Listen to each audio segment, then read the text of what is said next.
the games that I played this year that didn't necessarily come out this year. I couldn't think of anything more clever. There's a few games I want to get out of the way before we get into the meat and potatoes of things that I fully played new for the first time. Right off the bat, let's get some disqualifications out of the way. Silksong, I haven't played enough of it, but I am really enjoying it. Ultra Kill is apparently still in early access, but that's a great game. Ghost of Tsushima, Spider-Man, of course. And then Cyberpunk, I started to stream it, but didn't realize it wasn't a great stream game, but it's probably something casual. And the GOAT, the greatest disqualification of all, is Deltarune, baby. Deltarune's one of the best, but it's not fully finished yet. Yeah, I'll stop myself from going on a giant tirade, but Undertale was fantastic. Deltarune is that, but even better. Next up, there's a few things that I didn't play. It Takes Two was fun, so I have interest in split fiction. Mars vs. Logistics, I saw one of my favorite YouTubers bring it up in their end of year thing. It looks pretty cute. Final Fantasy Tactics, I just started. I'm only a few hours in. Finally, Silent Hill F came out this year, and I've only really played Silent Hill 1. I also realized while making that slide,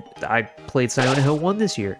It's okay. There's also one more set of games that I couldn't play this year, and it falls under the bundle of I didn't buy a Switch 2. Of course, there's also a few things that I replayed this year. Monster Hunter World ended up consuming a huge chunk of hours on a mostly fried computer with GPU fans that I had to get spinning with a pen myself. It worked. I also played it during the height of Wilds not working. Speaking of Silksong earlier, I got the urge to play it after replaying Hollow Knight. This time around, I had a lot more fun with it.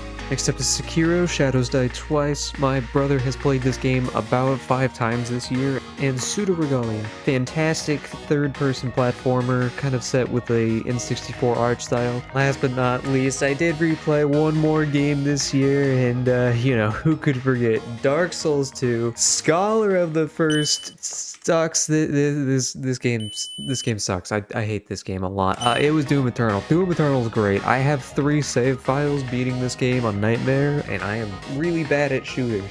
Last but not least, just don't play these games. On to our first category. These are games that were fine for a time. First things first are the Giga Time Wasters. These are the games that you spend a bunch of time on, but it doesn't always feel amazing. First up is Story of Seasons, Pioneers of Olive Town. Story of Seasons games are what Harvest Moon is nowadays. Nowadays, the Harvest Moon series is basically a cash grab from what I've seen. This game, it's effectively Stardew Valley, but just kind of worse. Characters and dialogue are super nothing. I was still able to sink some time into it. Next up is Shogun Showdown. I'm putting this here because it's a roguelike, so you can sink a lot of time into it. It's really solid, honestly. It just didn't grip me as much as I kind of thought it would. It's not my personal cup of tea, but I can honestly recommend it if it looks interesting at all to you. Next up is Path of Exile 2. Maybe I just don't like ARPGs. I would probably have 3 or 4 characters if you started this game at level 30, but oh my god, going through the opening hours of any of these games is so painful. Finally, another roguelike. The dev support is super incredible for Star of Providence. I'm pretty sure it was still being updated this year. I only got a few hours into it. I did a few runs, I finished them.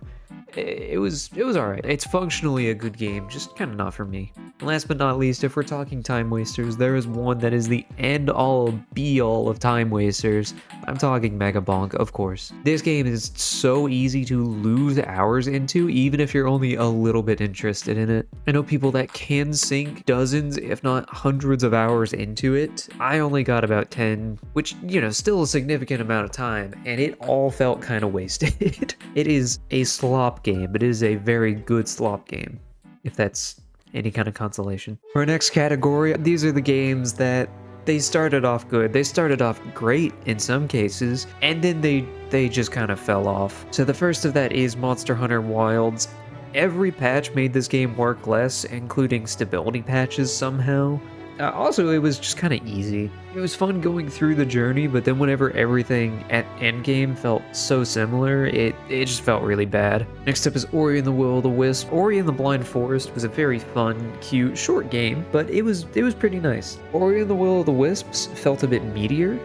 There was a lot more to see, and I was really enjoying it. And then you entered the Mold Zone. Last but not least, the game that it had so much going for it. I wanted to believe in it so hard, and then pacing issues. Metaphor ReFantazio, it just It has pacing issues. That is the kindest way I can put it. I won't say anything explicit to avoid spoilers. That's even why I chose this art, because even the game's cover kind of spoils things for itself. But yeah, if you can enjoy it, more power to you. 100%ing it is a slog.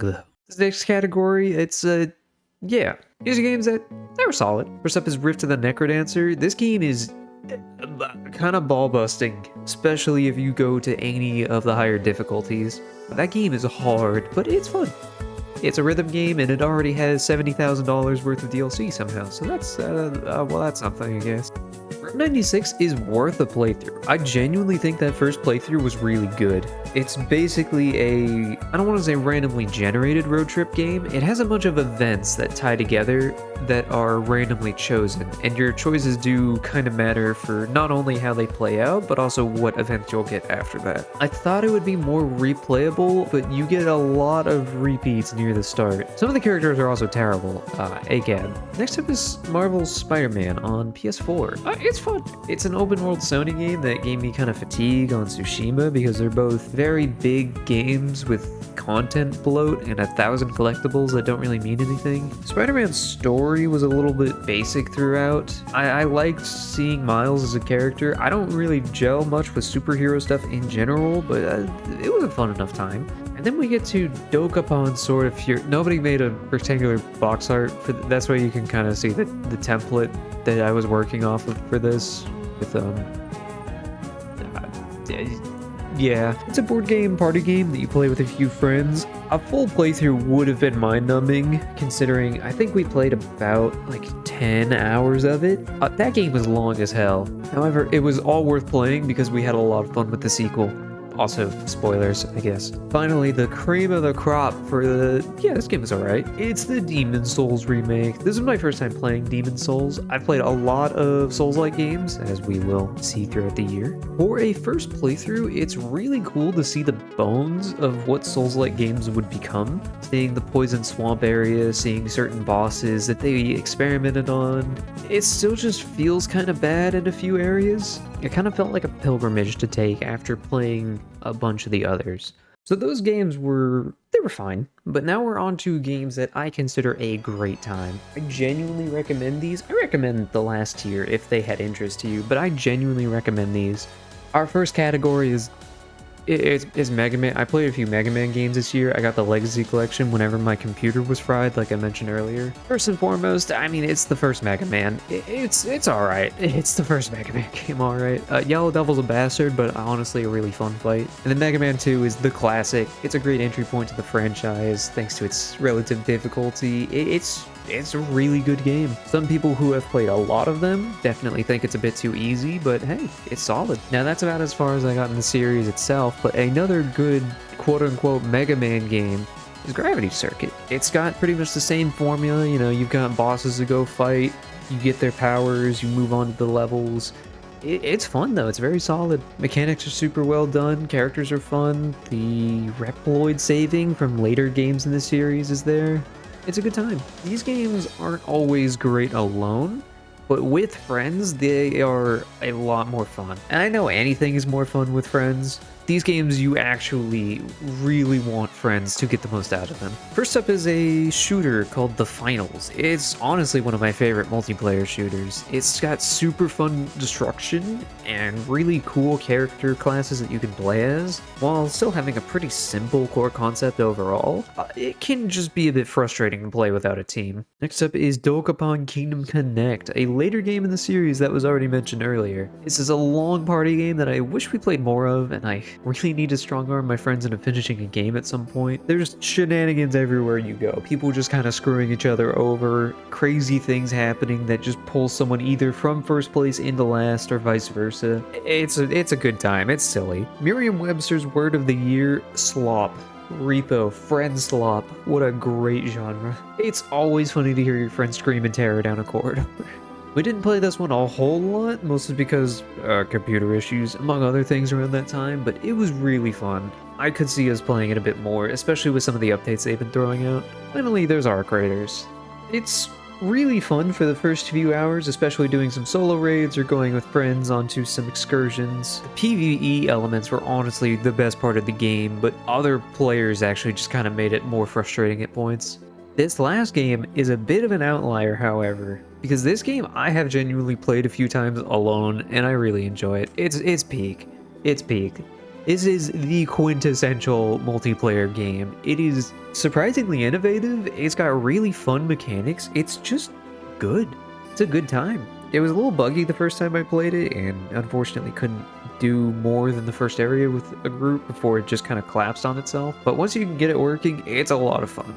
I don't know how to connect these. I got Clubhouse games, I got mouthwashing. It's find the connection if you can. Clubhouse games is just, it was nice. It was a good time. The other game here is mouthwashing. If you know anything about mouthwashing, this is just kind of a crazy slide. Last but not least, the next game I just do not know how to connect to anything. It's Everhood. It's got structure kind of like those quirky RPG games like Undertale, Omori, things of that nature, but its combat system is tied into its music, which is also phenomenal. The more I say, the more it'll make things weird, so here's just 5 seconds of what this game looks like.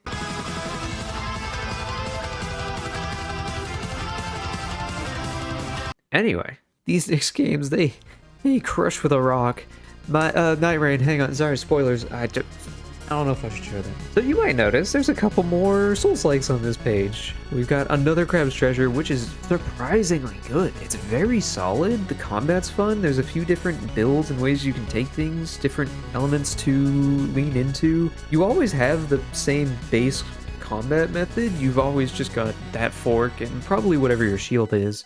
But it's still really fun. Void Stranger's a bit of a weird one. I haven't completed this game, quote unquote. It's got endings you can reach, but I haven't seen all of them. It just keeps going. It is a wonderfully difficult block-pushing puzzler with an amazing OST and great characters and plot to it. It's got so many secrets that go beyond playing it as it is. It's one of those games that I recommend looking up as little as possible if you have any interest in it. Next up, we've got 2 shooters from the same studio. Severed Steel is more a single-player game, whereas Echo Point Nova, you can play in single-player, but it's also a multiplayer game. Echo Point Nova is one focused on movement and open spaces. You're going around on a hoverboard, you can use your momentum and slide around, you get a grappling hook eventually. It is a really good time with some awesome shooting. Severed Steel is more focused on close corridor shooting, moving along walls, using unique angles, and even flipping up and over yourself to kill people and get these insane combos. The main campaign itself isn't too long, but they went back and added a kind of roguelike mode, and they even have daily challenges, which if you do enough, you get a Ruby Gun skin. Elden Ring Night Rain, it's difficult. I've been playing Souls games since Dark Souls on the Xbox 360, and still this game just kind of kicks my ass. It's really hard to get through a run, but it is a lot of fun, especially whenever the game actually works, because it was crashing a lot for a while. Our last tier, these games are goated, the greatest of all time. These are Michelin star games. First up is a game called Unsighted. This is a 2D Zelda-style game with its items and its progression. It's probably closer to say it's like a Metroidvania, but considering some of the items you get later on, I mean, it's Zelda. It's got fun exploration, combat, and movement despite just being a top-down game. It's really cool. There's also a really tense central gameplay loop that involves tough decision-making, efficiency, and sacrifice. All centered on who you want to save around you and who just kind of has to be left by the wayside. And if you want to do better, you gotta push yourself harder and do it quick. That being said, it still gives you time to explore and have fun with the world.